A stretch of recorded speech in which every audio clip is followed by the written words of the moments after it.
friends, welcome to Samayal. இன்னைக்கு நம்ம கிராமத்து ஸ்டைல்ல மீன் குழம்பு எப்படி செய்யறதுன்னு பார்க்க போறோம். அவ்வளோ டேஸ்டா இருக்கும். ரைஸோட இட்லிக்கெல்லாம் அவ்வளோ சூப்பரா இருக்கும்.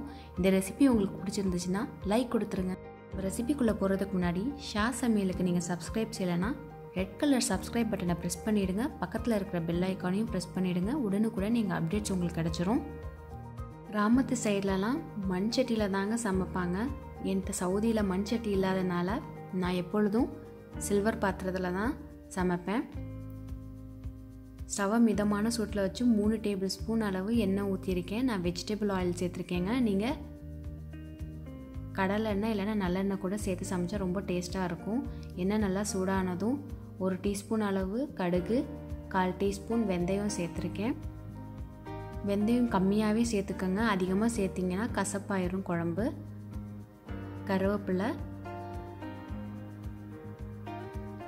ஸ்டவ்வை லோ ஃப்ளேமில் வச்சுக்கோங்க, இல்லைனா கரிஞ்சிரும் சீக்கிரம். 8 பல்லு பூண்டு சேர்த்துருக்கேங்க. நாட்டு பூண்டாக சேர்த்துக்கோங்க, அப்போ தான் நல்லா டேஸ்ட்டாக இருக்கும். 8 சின்ன வெங்காயத்தை நீட்டமாக கட் பண்ணியிருக்கேங்க, அதையும் சேர்த்துக்கோங்க. சேர்த்து நல்லா வதக்கிக்கோங்க.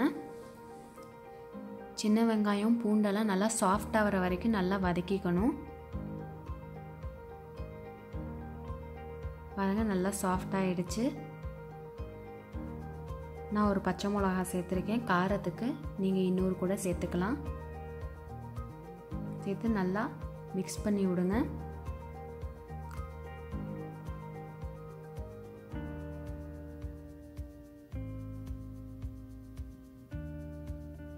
நான் 2 தக்காளியை சின்ன சின்ன பீஸாக கட் பண்ணியிருக்கேன். அதையும் சேர்த்து நல்லா வதக்கிக்கோங்க. தக்காளி நல்லா சாஃப்டாக வர வரைக்கும் நல்லா வதக்கிக்கோங்க. அப்போ தான் குழம்புல நல்லா டேஸ்ட்டாக இருக்கும். எல்லாம் நல்லா வெந்திருக்கணும், வெங்காயம் தக்காளி எல்லாம்.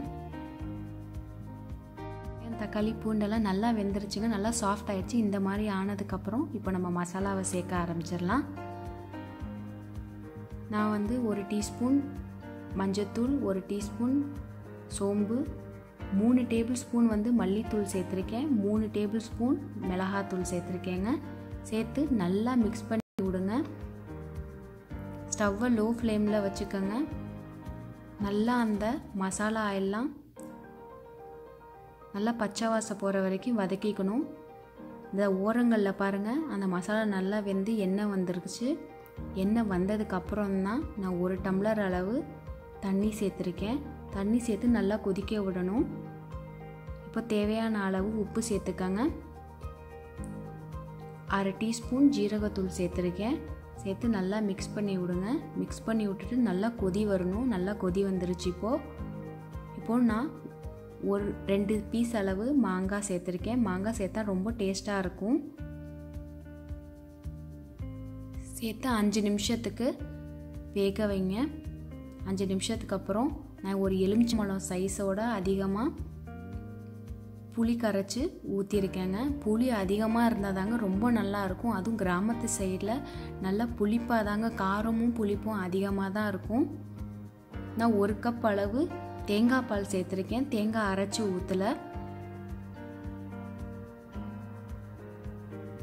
நல்லா குழம்பு கொதித்து வந்ததுக்கப்புறம் நம்ம மீன் போடலாம். நான் இங்கே பூரின்னு ஒரு ஃபிஷ் இருக்குது, அதை சேர்த்துருக்கேன். அதை சேர்த்து ஸ்டவ்வை லோ ஃப்ளேமில் வச்சுக்கோங்க. லோ ஃப்ளேமில் கொதிக்க விடணும். ஒரு 5 நிமிஷத்துக்கு லைட்டாக மிக்ஸ் பண்ணி விடுங்க.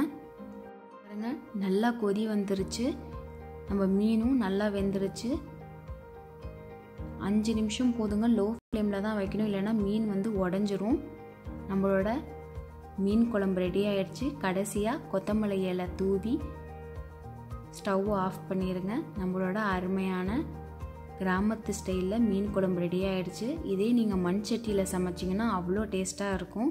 நீங்கள் வீட்டில் கண்டிப்பாக அதை ட்ரை பண்ணி பாருங்கள். இந்த ரெசிபி உங்களுக்கு பிடிச்சிருந்துச்சுன்னா லைக் பண்ணுங்கள், ஷேர் பண்ணுங்கள். மறக்காமல் வீட்டில் செஞ்சு பார்த்துட்டு கமெண்டில் எப்படி வந்துச்சுன்னு தெரியப்படுத்துங்க. சமையலுக்கு சப்ஸ்கிரைப் பண்ணி பெல் ஐக்கானை ப்ரெஸ் பண்ணிவிடுங்க. தேங்க்யூ ஃபார் வாட்சிங்.